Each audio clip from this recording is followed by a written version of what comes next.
आज cipher case की यहाँ जुडिशल कॉम्प्लेक्स के अंदर समाअत हुई है। इस्लामाबाद हाई कोर्ट के 2 रुकनी बेंच की जानिब से जेल ट्रायल को कलअदम करार दिए जाने के बाद और जो सारा ट्रायल और प्रोसीडिंग कलअदम करार दी गई, उसके बाद आज ये पहली समाअत थी। इस पे हाई कोर्ट का ऑर्डर यहाँ कोर्ट के अंदर पढ़ा गया और उसके अंदर फिर वाज़ह किया गया कि 29 अगस्त से अभी तक जो जितनी भी साइफर केस के अंदर कार्रवाई हुई है उसको तो कलअदम करा दिया गया और अब सारा केस नए सिरे से शुरू होगा, ज़ीरो से शुरू होगा।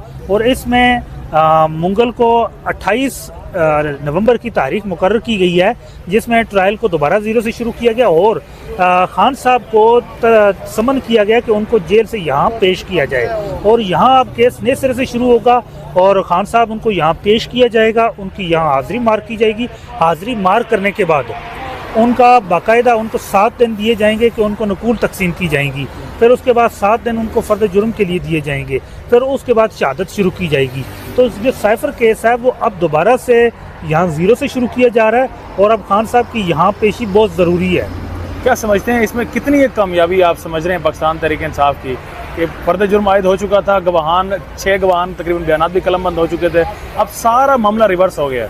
ये पीटीआई की फतह है। देखें, हम ये चाहते थे कि ये जो साइफर केस है इसका सीक्रेट ट्रायल के बजाय ओपन कोर्ट के अंदर ट्रायल हो, इसमें मीडिया को एक्सेस हो, इसमें पब्लिक एट लार्ज को एक्सेस हो, इसमें दूसरे लोगों को आने की इजाज़त हो कि ताकि वो भी आके पाकिस्तानी कौम भी देख सके कि उनके कायद के साथ जो केस साइफर उसके ऊपर डाला गया है उसके अंदर प्रोसीडिंग क्या हो रही है, उसमें सवालात जवाबात क्या हो रहे हैं, कार्रवाई क्या हो रही है। तो मेरे ख्याल से ये एक बड़ी हमारी फतह भी है, कामयाबी भी है कि अब ये ओपन ट्रायल होने जा रहा है ये और मीडिया को एक्सेस होने जा रही है। तो इस हवाले से अब आवाम तक इस सीक्रेट ट्रायल के खुफिया गोशे भी बेनकाब होंगे।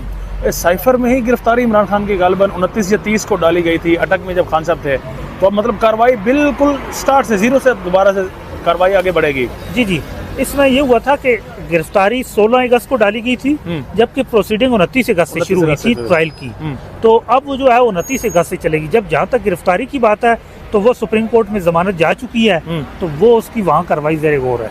सुप्रीम कोर्ट पाकिस्तान में भी जमानत के लिए अब आपकी दरख्वास्त जिस तरह से आपने कहा कि जा चुकी है, तो वहाँ से कितने आपको इम्कानात लगते हैं अपनी कामयाबी के, और अगर वहाँ से जमानत मिल जाती है तो फिर इस केस का स्टेटस क्या रहेगा? देखें, वहाँ तो हमें तो उम्मीद है, अच्छे की उम्मीद है कि मबनी पर इंसाफ फैसला आएगा।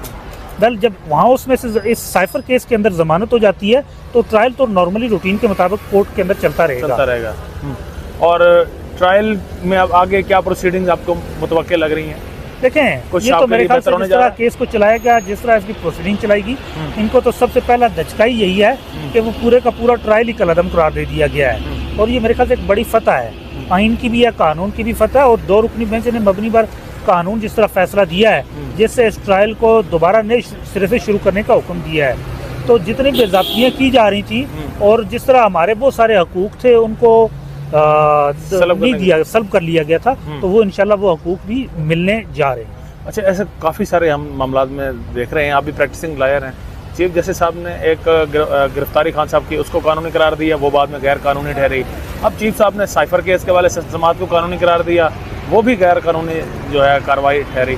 तो इस मामले में क्या चीफ साहब कुछ गलती उनको लग रही है या कुछ आइन और कानून से मुतसादिम फैसले क्यों कर पा रहे हैं? देखें, जहाँ तक जस्टिस आमिर फारूक साहब की बात है, इससे पहले तो उनका बड़ा एक अच्छा इमेज था कि वो मबनी पर मेरिट फैसले करते हैं, आइन और कानून फैसले करते हैं, लेकिन खान साहब के केसों में अमूमी तौर पे ऐसा नहीं हुआ। हमें बड़े अफसोस से ये बात कहनी पड़ती है कि जिस तरह हमारा हक बनता था आइन के मुताबिक, कानून के मुताबिक, वो हमें नहीं दिया गया और ये आमिर फारूक साहब की कोर्ट से ही ऐसा हुआ है। आज जज अबू हसन जुल्करनैन से कोई मुकालमा भी हुआ आपका, या अली बुखारी साहब भी यहाँ पर आए थे, शाह मोहम्मद कुरैशी के वकील, कोई मुकालमा हुआ आज जज से? हमारी बस कोर्ट प्रोसीडिंग में जो बहस मुबाहिसा आर्गूमेंट्स दलाइल होते हैं उस हद तक कि वही हमारे उनके साथ मुकालमा चलता रहा है। तो चूँकि हमारी 3 दहशतगर्दी की मुकदमात की ज़मानतें भी यहाँ पेंडिंग थी, उस हवाले से बड़ा हमारा काफ़ी देर उनके साथ मुकालमा चलता रहा है। हमने कहा ये 3 दहशतगर्दी के मुकदमात हैं, उनकी ज़मानतों के ऊपर फैसले दिए जाए। तो प्रोसिक्यूशन की तरफ वहाँ भी आज डिले टैक्टिक्स इस्तेमाल की जा रही थी, जिस पर मैंने कहा है कि अदालत ने से पहले जितने भी अहकामात दिए हैं हमने उनके ऊपर अमल दरामद किया है। आज प्रोसिक्यूशन से अमल दरामद करवाएं और हमारी बेलें जमानतें जो है उनको डिसाइड करवाया जाए। चलें, अब 28 को यानी खान साहब इसी ATC में पेश होंगे?